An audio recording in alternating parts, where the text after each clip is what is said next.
Good morning and good afternoon to students in class and online. I'm very happy to see you all. Welcome to the class of China's Perspective on Global Development Initiative.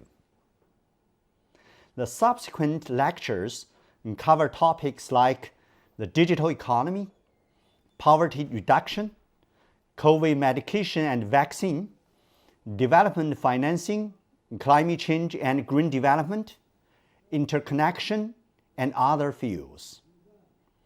We have invited many outstanding and distinguished professors from different schools and departments of Tsinghua University to provide a more complete understanding of the different topics mentioned. And for today's session, I will first introduce the overall theme of global development and share the approach from China. Now, let's get started. In this introductory part, we will cover the GDI, Global Development Initiative, particularly China's understanding and approach to development, as well as prospects from global cooperation. Afterward, I want to discuss with you the mission of young people in promoting global development. To help with the discussion at the end, during this lecture, I want you to think about the following question and send us your answers. What types of leadership are required from youth? Thank you. This course is a very good opportunity to understand Chinese philosophy and China's past and future development paths from a macro perspective. I invite you to complete all the lectures and course requirements to deepen your understanding of largest developing countries in the world, China. As we know, development is at the top of governance agenda and the perennial theme of human society. To some extent, we can view the history of mankind as a history of development. And we already have some knowledge of it. There are different stages of development.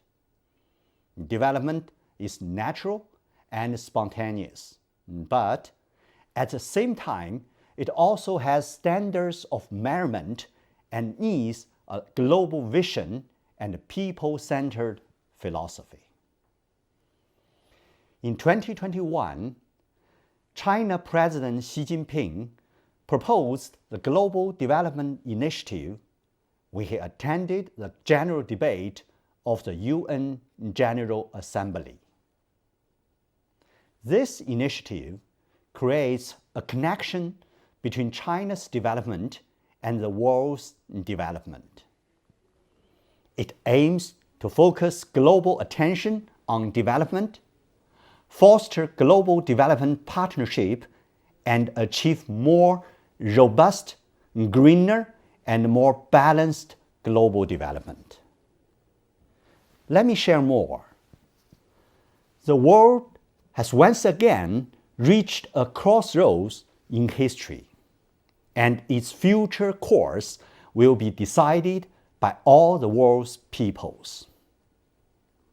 In the face of headwinds from setbacks in economic globalization, the COVID-19 pandemic, and flare-ups of regional conflicts, global collective efforts are in urgent need to address growing deficit in peace, development, trust, and governance.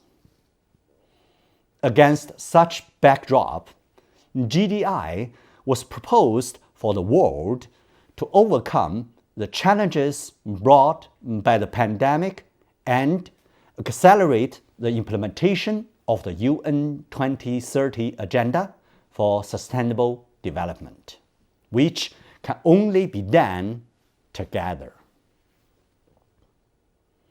China advocates a community of a shared future for mankind.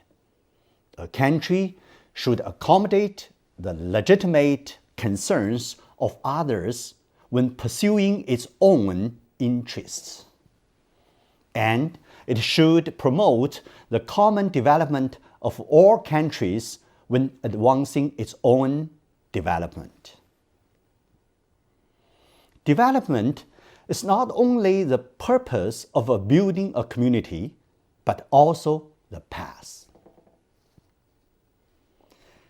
Compared with the GDI, I guess you may be more familiar with the UN 2030 Agenda for Sustainable Development. Let me show you the relationship between the two concepts, these two very important concepts.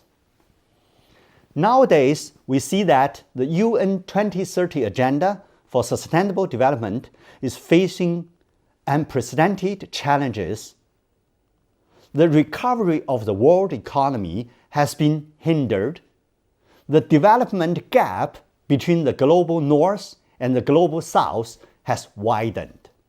And the momentum of cooperation in development is getting weaker. As the UN Secretary General says, we have reached a decisive moment to rescue the SDGs and put them back on track. From this angle, we should focus its purpose on giving the whole world a fresh impetus to the realization of the 2030 SDGs. It is to bring attention to development and to promote development partnership and cooperation. Now, we will take a closer look at the main content of the GDI and the 6 aspects President Xi Jinping proposed the global community must stay committed to. They are: first, staying committed to development as a priority. Second, staying committed to a people-centered approach. Third, staying committed to benefits for all. Fourth, staying committed to innovation-driven development. Fifth, staying committed to harmony between man and nature. Sixth, staying committed to results-oriented actions. There are many fields that need our actions.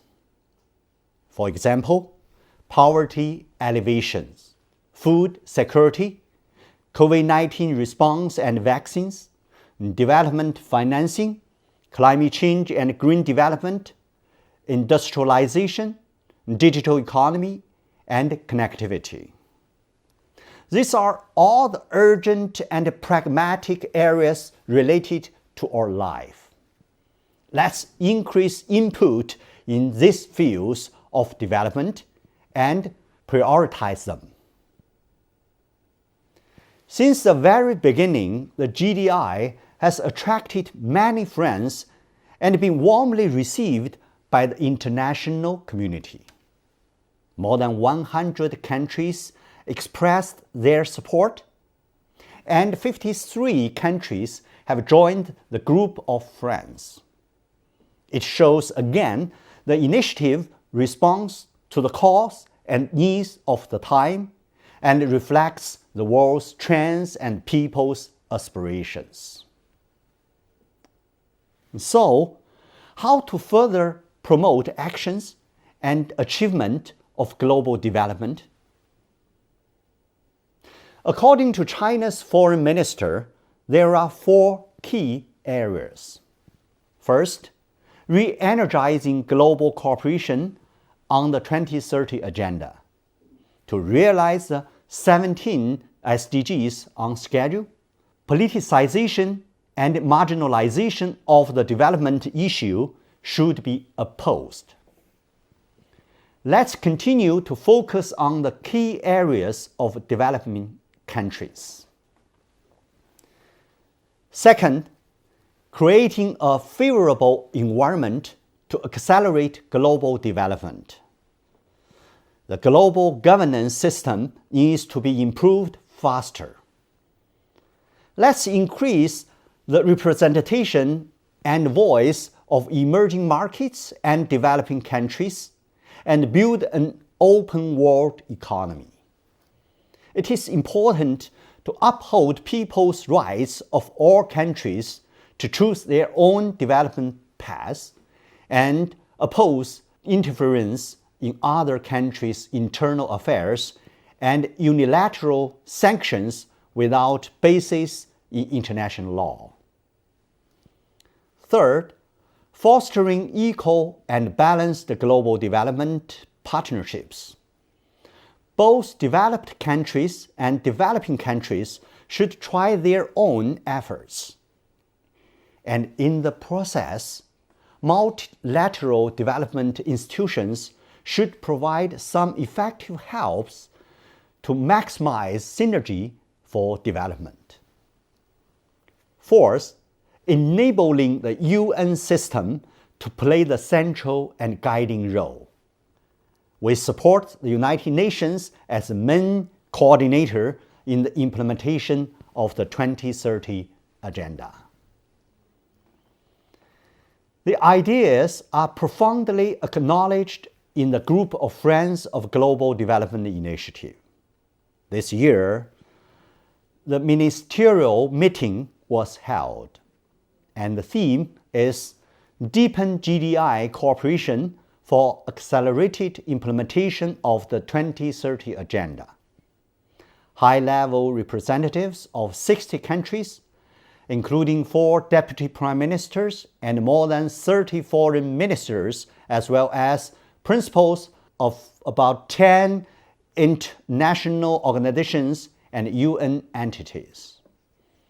The UN Secretary-General Antonio Guterres was also showed his support for this initiative through a video address stating that the Holistic Global Development Initiative is a valued contribution to addressing common challenges and accelerating the transition to a more sustainable and inclusive future. At the meeting, China announced several practical measures to implement the outcomes of the high-level dialogue on global development and GDI cooperation with international partners. In leadership-wise, is kind of model the way. Now that you already have a big picture of the initiative in mind, let's look at China's approach to the Global Development Initiative. To start, let's consider some concrete ideas and interesting cases from China. Facing global challenges, solving problems today, and rectifying the new journey of global development, the GDI presents a Chinese plan that is based on the characteristic of all times and development realities. The GDI is a clear roadmap for solving imbalanced development and boosting the confidence of the international community in global sustainable development. So, how can we interpret the role of China in all this? Here are 4 angles for you to think about this question. As a builder of world peace, a contributor to a global development, a defender of the international order, and a provider of public goods, China has been committed to promoting the development of its own and the whole world at large. Let me give you 2 examples. First, During the pandemic, China has regarded vaccines as a global public good, as you can see the top right. Till now, China has provided more than 1 billion doses of vaccines to over 100 countries and international organizations, and will strive to provide a total of 2 billion doses by the end of this year. Second example, the Belt and Road Initiative, or BRI, a landmark initiative that originated in China and belongs to the world, has become the most popular global public good provided by China.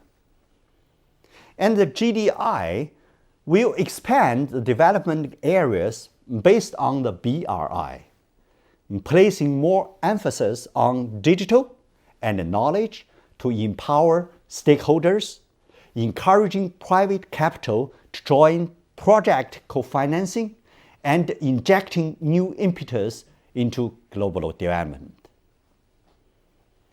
Under the GDI, the future is more promising, especially on 8 global pressing issues, namely poverty alleviation, food security, vaccine distribution, financing for development, climate change and green development, industrialization, digital economy, and connectivity. China has made efforts mainly in 3 aspects to implement the initiative together with global partners. First, China has built platforms for cooperation in agriculture, education, pandemic countermeasures, and climate change response, among other fields. Second, China has increased the input of resources through global funds. Third, urgent challenges in China have been addressed, especially in poverty reduction and food security and other areas related to people's livelihood. At the same time, I also want you to think about what is your mission and responsibility toward global development. And this is the final reminder to send us your answer to the following question: what types of leadership are required from youth?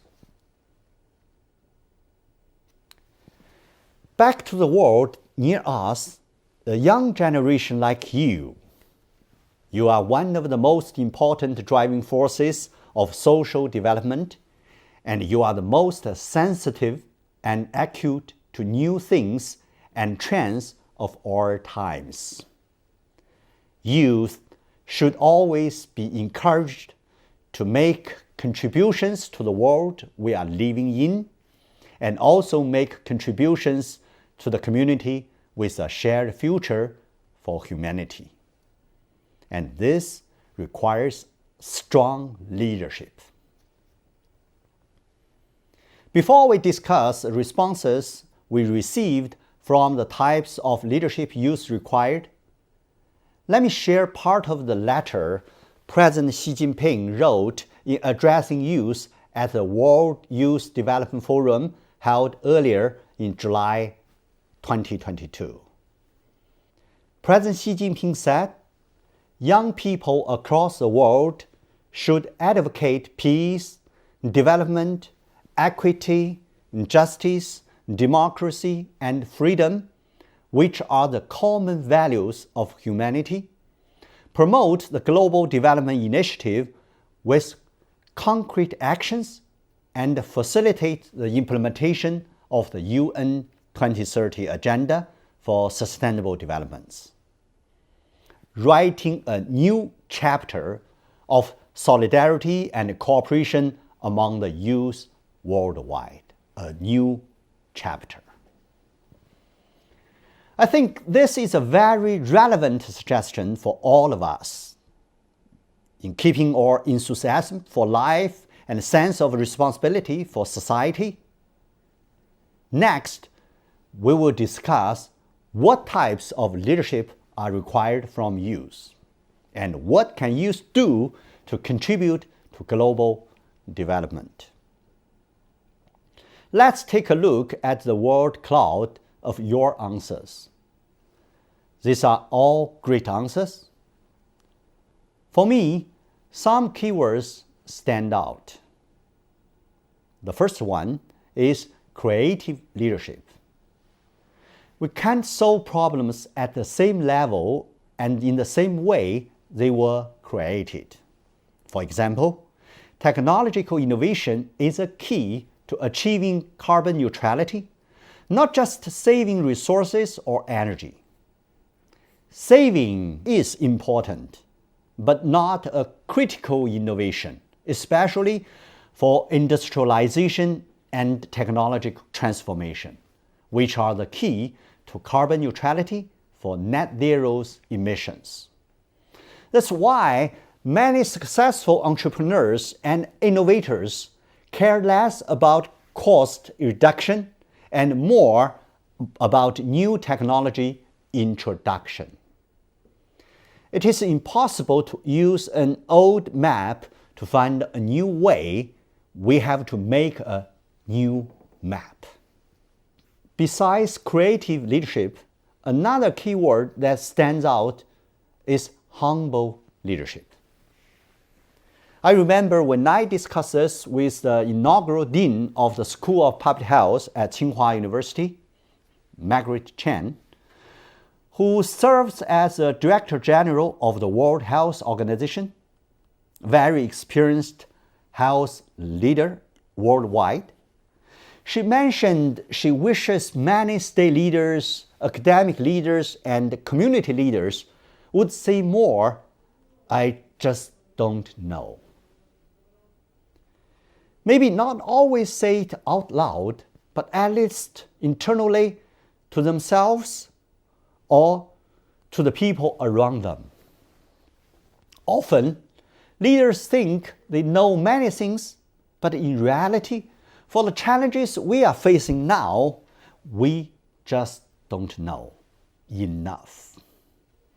So it would help if leaders were more humble, be grounded, act like a new beginner, and try to learn, rather than just practicing what you have known for a long time, because the future could be very different from what we have experienced in the past. So rather than just practicing what we know, it would help if we listened to others, not just to people around us, but also to listen to different backgrounds of people, particularly ordinary people from the grassroots. Listen to their voices, concerns, and needs. I think humble leadership is very, very important, especially when we talk about global development toward a community of a shared future. So I want to end with some practical actions, and these are things we can all do now. For example, we can increase self-awareness and social awareness and review blind spots which require observation and reflection of self, while we should also listen to understand and create connections which require skills in interpersonal work.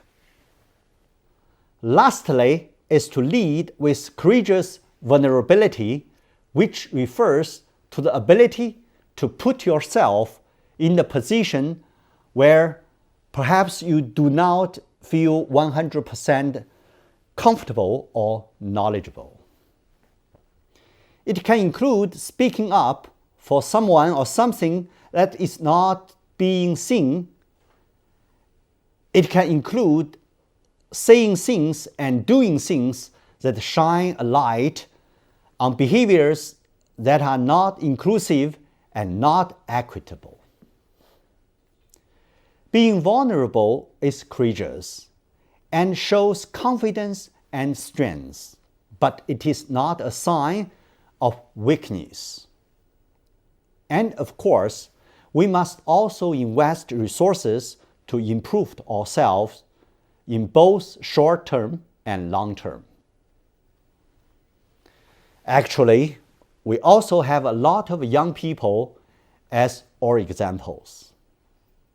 On international stages, we have a lot of young people tell good stories, participate in the governance of youth affairs, and interact under bilateral and multilateral frameworks to promote win-win cooperation. They are young employees overseas who devote themselves to the development of the Belt and Road Initiative.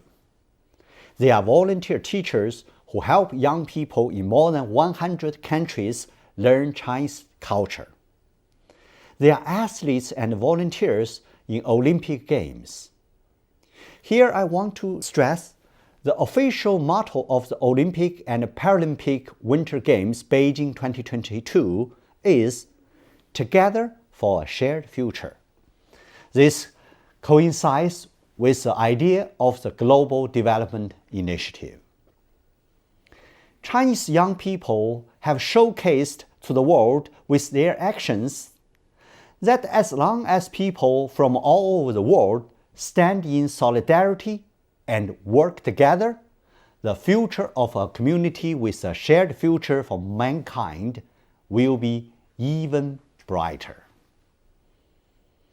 And I also believe you are one of them. No matter where we come from, we could unite for the common goal, uphold justice, work in harmony, help each other, and commit to openness and innovation, to jointly create a future of prosperity, health, safety, mutual respect, mutual learning, and shared benefits, and ultimately realize the common dream of all of humanity. So, good luck. So in 2022, we launched this course, China's Perspective on Global Development Initiative, that you are attending now. We want to present a series of explorations based on the spirit of the Global Development Initiatives to graduate students registered in different schools and departments and universities, as well as the public. In the following lectures, we invited Chinese experts from different fields. We'll introduce cutting-edge development, applications, and global cooperation models of their fields. I'd also like to take this opportunity to express our thanks to the teachers for their excellence in both research and teaching. Hope our lectures can inspire more people to think of their future studies and possibly make contributions to global development.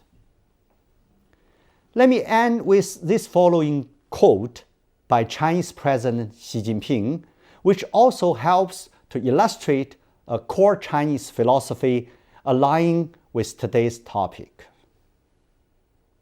Only when countries develop together can there be true development.